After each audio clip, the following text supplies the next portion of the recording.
전후 좌우에 계신 여러분들과 함께 이렇게 인사했으면 좋겠습니다. 사랑합니다. 환영합니다. 이렇게 인사하겠습니다. 사랑합니다. 환영합니다. 제가 몇 주 전에 SNS를 통해서 고등학교 3학년을 담임하는 그 선생님의 일상을 좀 접하게 되었습니다. 이 선생님의 학급에는 총 30명의 학생이 있습니다.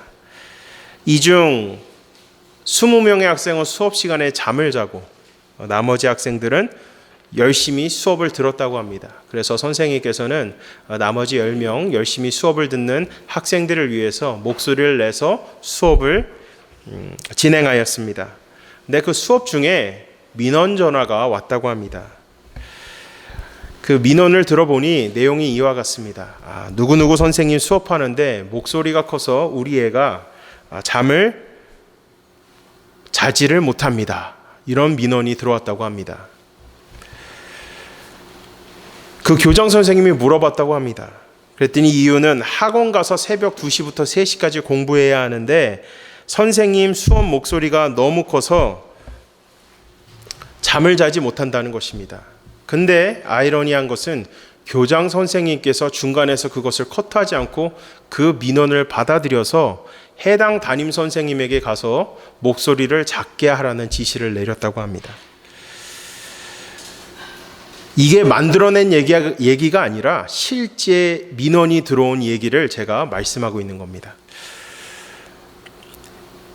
모든 학생들과 학부모님들께서 그러지는 않겠지만 이 이야기를 들으면서 저는 너무 충격이었습니다. 도대체 학교를 왜 보냈는지 납득이 가지 않는 겁니다. 그리고 수업 시간에 잔다는 것조차 이해가 가지 않습니다.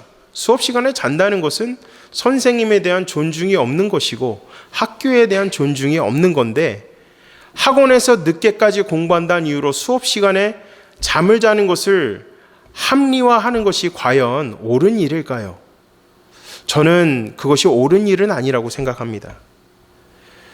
이 교권이 무너지면 사회의 질서도 무너지게 되어 있습니다. 학교는 학생들이 본격적으로 성인이 되어 사회를 위한 사회를 경험하기 위해서 준비되는 하나의 과정입니다.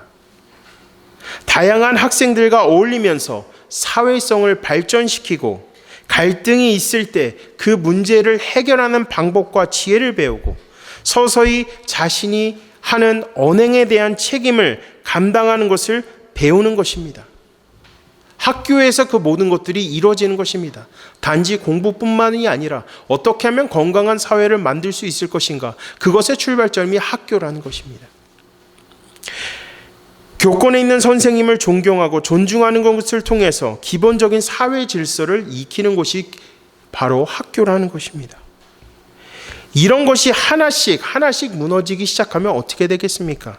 사회의 질서 또한 흔들리기 마련입니다.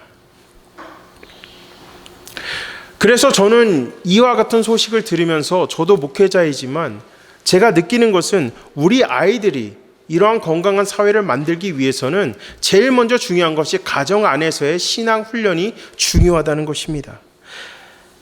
자녀들을 성경적 가치관을 갖고 살 수 있도록 가르쳐야 되는 것입니다. 어떻게 하면 말씀대로 살 수 있을 것인가? 어떻게 하면 우리 삶 가운데서 이 말씀을 우리 삶 가운데 실천할 것인가를 자녀들에게 알려줄 수 있어야 되는 것입니다. 그러한 적용점, 말씀을 들음으로 말미암아 은혜를 받는 것이 은혜를 받는 것에서 끝나는 것이 아니라 그 말씀, 내게 주신 그 은혜를 어떻게 삶 속에서 실천할 수 있을 것인가를 자녀들에게 지도할 수 있어야 된다는 것입니다.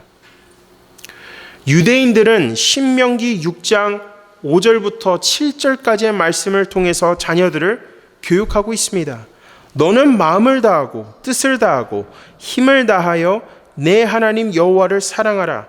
오늘 내가 내게 명하는 이 말씀을 너는 마음에 새기고 내 자녀에게 부지런히 가르치며 집에 앉았을 때이든지 길을 갈 때이든지 누워있을 때이든지 일어날 때이든지 이 말씀을 강론할 것이며. 이것은 지속적으로 유대인들이 지금도 자녀들에게 가르치고 있는 훈련입니다. 그렇다면 우리는 더욱더 유대인들보다 힘을 써서 마음을 다하고 뜻을 다하여 어떻게 하면 하나님을 삶 가운데서 드러내고 하나님을 사랑할 것인가를 가르칠 수 있는 가정이 되어야 된다는 것입니다.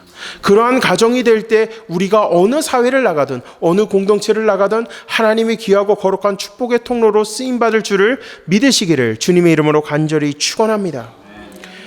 오늘 어린이 주일을 맞이하여서 우리 어린아이들, 우리 다음 세대들이 하나님의 말씀을 어릴 때부터 마음속에 깊이 새기고 교회 나온 것을 즐거워하고 그 말씀대로 살 수 있도록 우리가 자녀들을 가르쳐야 되는 것입니다. 그리고 그 자녀들이 주님의 귀하고 거룩한 일꾼으로 쓰임받을 수 있도록 날마다 기도해야 되는 것입니다. 하나님의 말씀을 마음속에 새기고 말씀을 삶 가운데 실천하면서 하나님의 흠없는 자녀로 성장할 수 있기를 주님의 이름으로 간절히 축원합니다. 우리 다음 세대들이 정말 주님의 흠없는 자녀로 성장하기 위해서 살기 위해서 필요한 세 가지를 여러분과 함께 살펴보기를 원합니다. 첫 번째는 하나님의 말씀에 순종해야 됩니다. 하나님께 순종해야 됩니다. 본문 1절 말씀을 한 목소리로 읽겠습니다. 자녀들아, 주 안에서 너희 부모에게 순종하라. 이것이 옳으니라. 아멘. 사도 바울께서 늘 즐겨 사용하시는 말씀이 주 안에서입니다. 주 안에서, in Christ. 주 안에서 순종하라는 것은 자녀들로 하여금 부모님께 대한 순종이 예수님께 대한 순종임을 우리에게 알려주고 있는 것입니다. 10계명을 보시면 여러분 제5계명이 뭐죠? 제5계명. 내 부모를 공경하라. 누가 말씀하신 거죠? 하나님의 명령이라는 것입니다. 하나님께서 말씀하신 거라는 겁니다. 그리고 그 다음에 보면 뭐죠?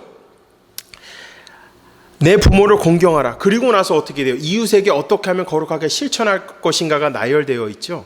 그것은 뭐예요? 곧 가정에서부터 신앙 안에서 자녀들이 잘해야 된다는 거예요. 부모를 공경하는 것부터가 기초적인 그런 질서가 확립됨으로써 건강한 사회를 유지할 수 있다는 것을 우리에게 알려주고 있는 겁니다. 그리고 이어서 2절은 말씀하죠. 내 아버지와 어머니를 공경하라. 이것은 약속이 있는 첫 계명이니.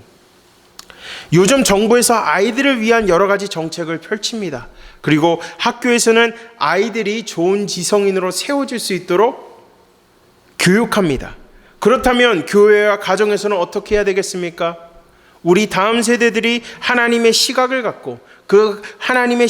갖고 이 시대 가운데서 흔들리지 않는 믿음을 갖고 살아갈 수 있도록 기도하면서 양육해야 되는 것입니다.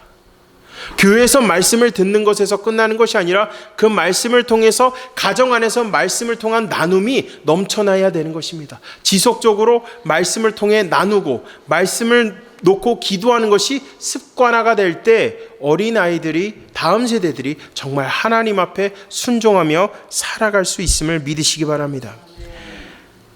존 칼빈 목사님은 하나님께서 부모를 공경하라는 이 명령은 곧 부모님을 공경함으로 하나님의 공경으로 이끄시자고 말했습니다. 제5계명 이후에 계명들을 보시면